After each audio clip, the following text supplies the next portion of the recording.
All right, time to move on to the NBA, and we are here, and the Clippers are in Cancun. So let's talk about these Clippers right now, because what's next for these Clippers after losing to the Suns? Okay, in this round, first round of the playoffs. And Dujane, the mic is yours to kick us off.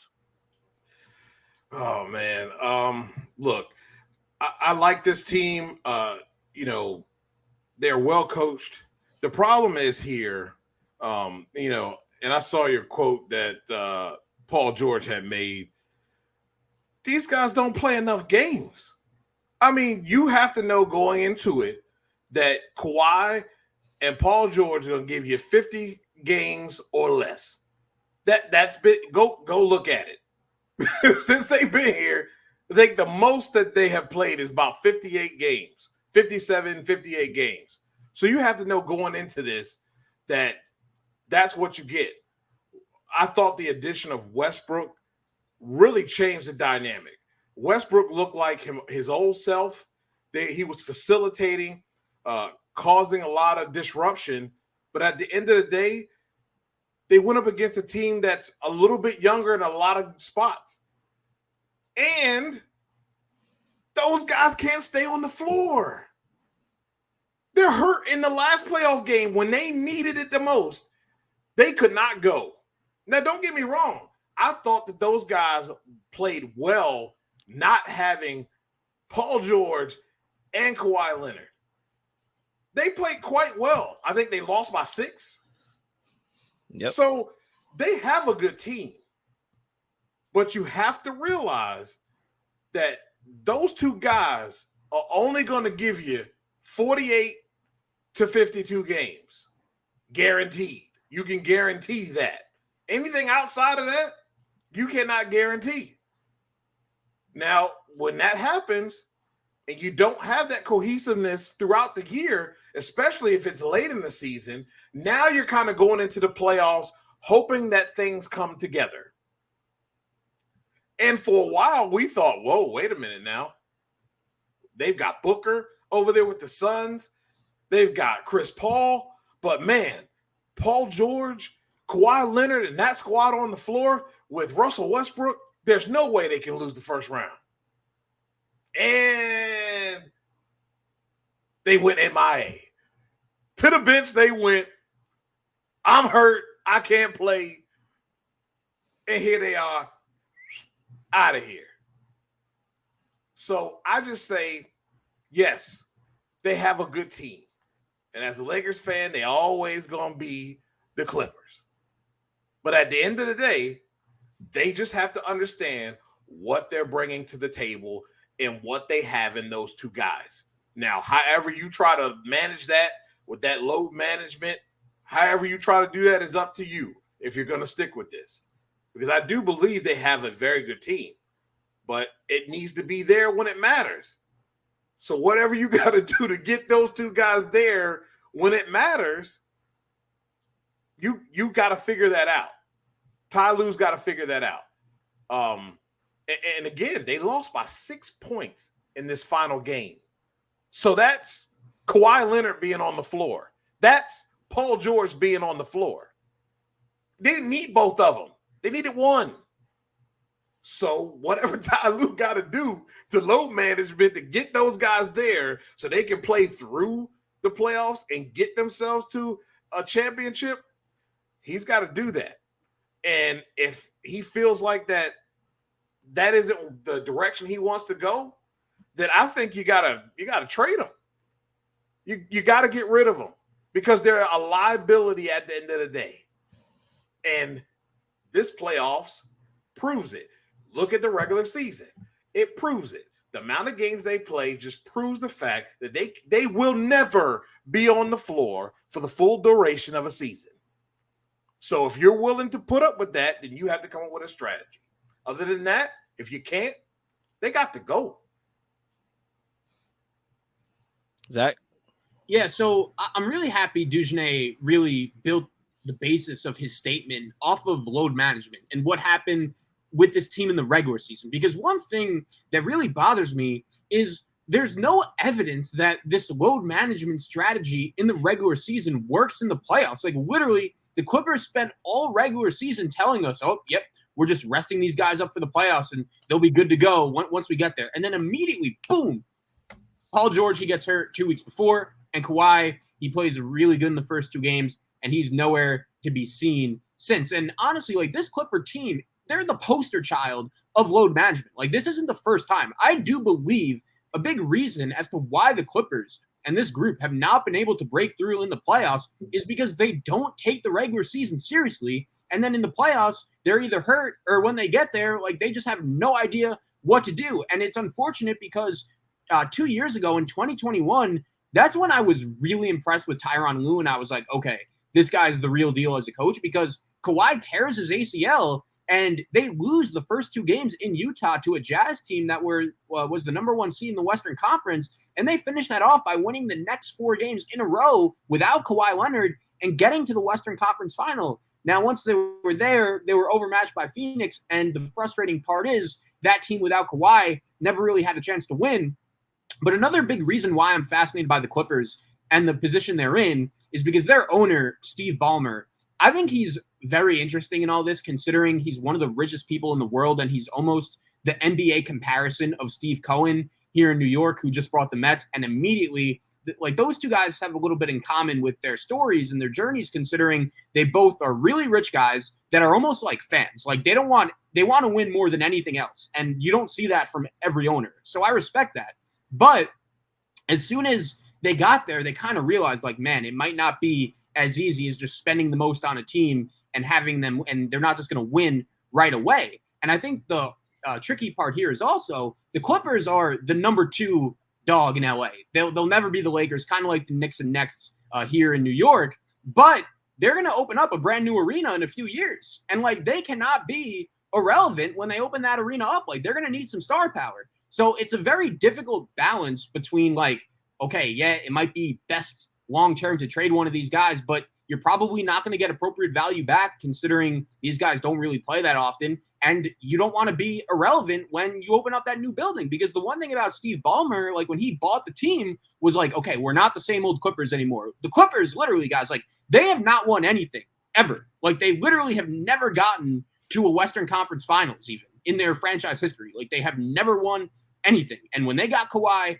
and when they got Paul George and Steve Ballmer bought the team, that was supposed to change, and it hasn't. So honestly, I don't really have an easy answer to this. Like maybe they could, like I would say best case scenario, they could bring in a guy who could at least try to carry the load in the postseason, like a Bradley Beal type if Kawhi and Paul George are hurt. But like, I don't really know how that far is really getting you either, because your 2 highest paid players, the guys that you invested the most in, they're just not available for you. And like when that's the case, that's just a major problem that you can't really do anything about.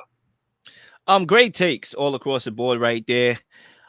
You know, for me to give my input here, I think I would start off by saying this: availability is ability, and anything else is a liability. And right now, the Kawhi Leonards of the world and Paul Georges of the world is a liability for this Clippers team.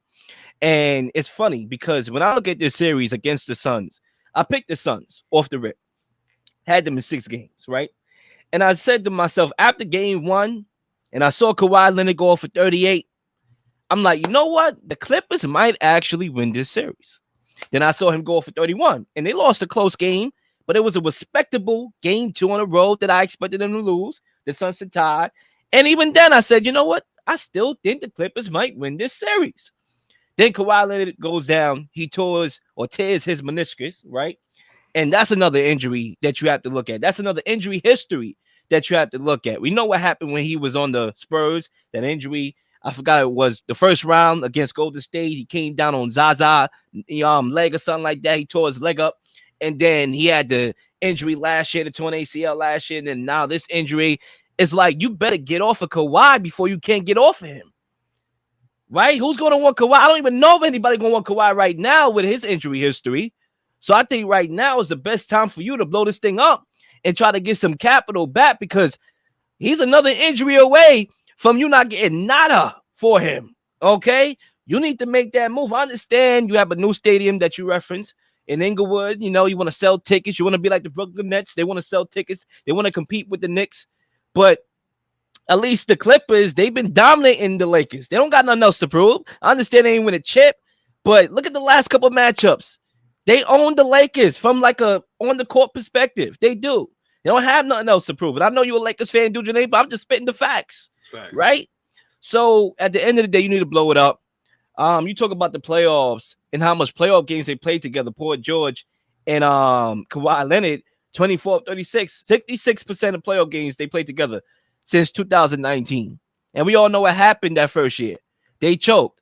And you said you don't know if load management works, which I agree with, Zach, but I don't even know if super team building works in today's NBA anymore, right? Because when you look at it right now, the Warriors won last year. Everybody was built through the draft. They just got one free agent pickup, Andrew Wiggins, help them out, extend the dynasty. They won. The year before that, the Bucks draft, right? Giannis draft, Chris Middleton draft, everybody draft, right? Couple role players, gritty players to add on to the roster to build around the core guys whom you drafted. So I'm not even sure if this show we're gonna team up and do something over here has worked. How many teams did that? The Lakers. We know what happened with them when they try to do that same thing with Russell Westbrook. Super team, that failed. Brooklyn, that failed, right? Injuries, some of it was other factors, right? Some of it was choking, whatever, fit, however. But at the end of the day, we don't even know if that is working in today's NBA. So if I'm them, what I would do is I came up with a trade proposal to get rid of Kawhi Leonard. And I know that sounds funny saying get rid of Kawhi Leonard, but this is where we are. Embrace it. We are here right now. Okay. These cats cannot continue to go to Cancun and steal money from the NBA. All right. They got to go. Kawhi Leonard to Portland to me makes sense because if I'm the Portland Trailblazers and I'm seeing Dame in Brooklyn, okay, at the game, courtside, I'm scared. He might ask for a trade tomorrow. Okay. I said him going to Brooklyn is going to happen. I'm still standing by that. I think Dame is going to end up in Brooklyn. However, like Final Destination, you can alter your reality, right?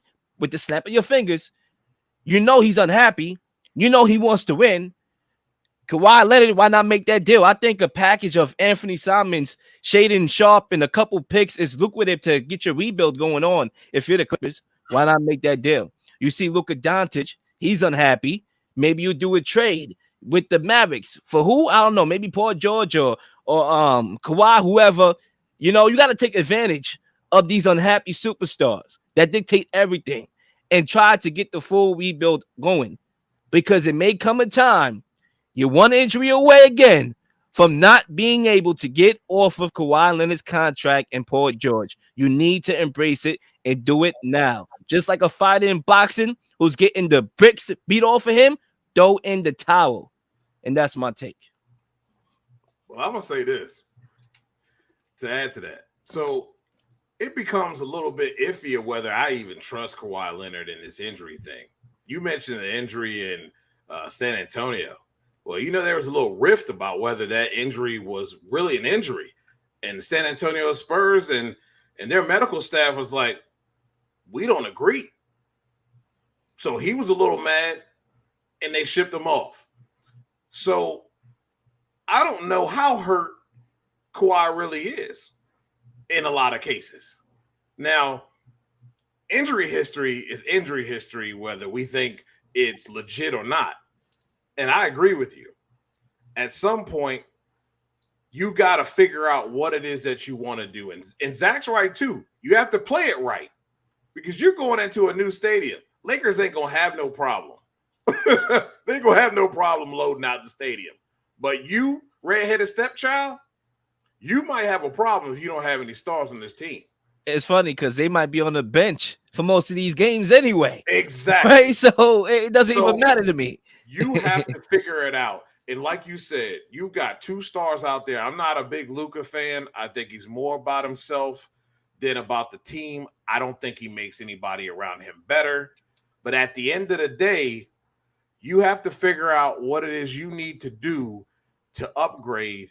And you don't want to be that team that holds on to guys too long. Hence, the Lakers bringing in Karl Malone and Gary Payton to try to win a championship. Guys who are long in the tooth, had no business being on that roster because they were done. So you got two guys that have bad injury history, and right now they could be valuable for someone else. But you don't want to get into a situation where they get injured once again next year, and everybody's like, "Yep, not touching that." Now you got to give them away for a pack of gum and a Kool-Aid packet to get rid of them, and you get nothing in return, and you allow what happened. What you don't want to happen is to have no superstars with this team going into their own stadium. So I think there's a lot of good points that everybody made, but I agree with that, Leel. They got to come up off of something. You're either going to stick with this and you're going to go down with the ship, or you're going to say, all right, this is the time where we get rid of these guys. We've got some stars out there. Let's see if we can lure one of them or two of them over here. We've got a talented roster. It showed. 2 guys on the floor and they lost by 6 against a quality Suns team. So go out and get a Dame. Go out and get somebody that's going to be star power, that's going to give you points, that's going to do those things, but they're going to be available. That's the point. That's the key. Please like and subscribe for all the up-to-date content. You've been slinging shows left and right, slinging content left and right. Please don't miss anything. If you do, like, subscribe, leave a comment, leave a question, something you may want to answer, something you may have. All ideas are great ideas. Nothing's a dumb question.